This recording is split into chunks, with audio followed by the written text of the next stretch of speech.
Hello everybody, and welcome back to Be Joy in the Kitchen, coming to you from the San Francisco Bay Area. I am Be Joy, and this is my kitchen. Well, here we are down to the wire on Thanksgiving, just a few days away. Well, maybe four from where I'm standing. In any case, today we're going to have Refresh Thanksgiving episode number 4. And we're going to talk about cranberry sauce.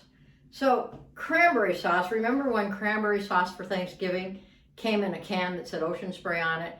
You opened it up, popped it on the table, there you are, and I just adored it, quite honestly, as did my brother. So we could go ahead and do that for Thanksgiving this year, but over the years, we've come up with a lot of different cranberry sauces, some cooked, some fresh.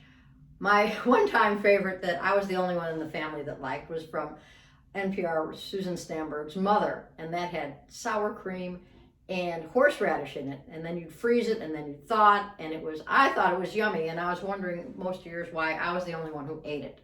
Then my brother Dan, he likes a very traditional with cranberries, sugar, water, cook it over the stove. In a matter of minutes, those cranberries pop, and it's done.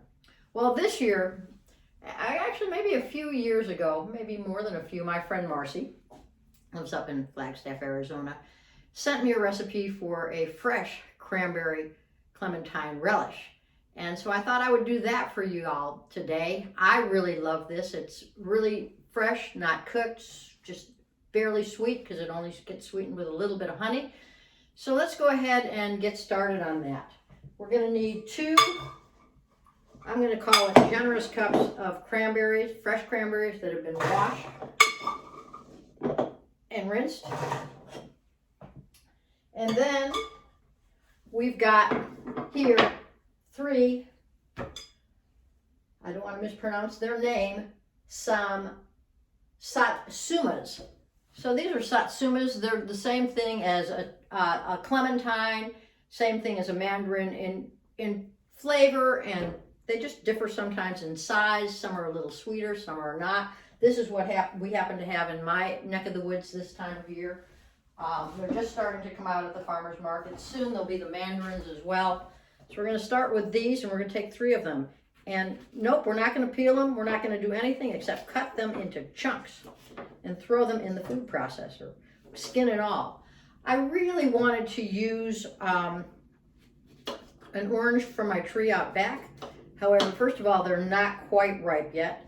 And second is their skins are a little bit thicker. If you can see here how thin these skins are, that's what you want to use, because otherwise you get a lot of pulpy stuff in there and what they call the pith, that white stuff. And honestly, it doesn't taste all that good. So we're going to have these chunks in here, put them in the food processor, along with the cranberries.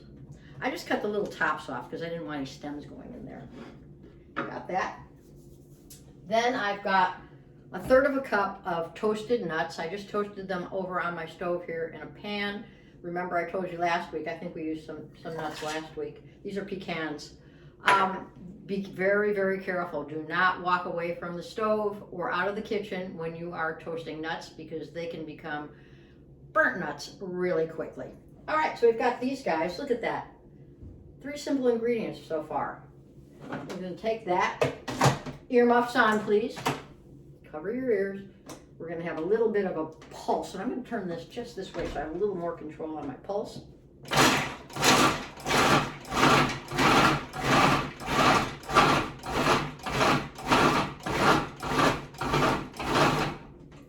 Let's take a look.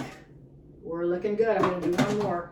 For you OCD people, I've done about 16 pulses because I've been counting. 17, 18. 18 for, in Hebrew, chai, which is for life. So this is going to be a lively life cranberry sauce. Into this, we're going to just put I put a 1/4 of a cup of honey.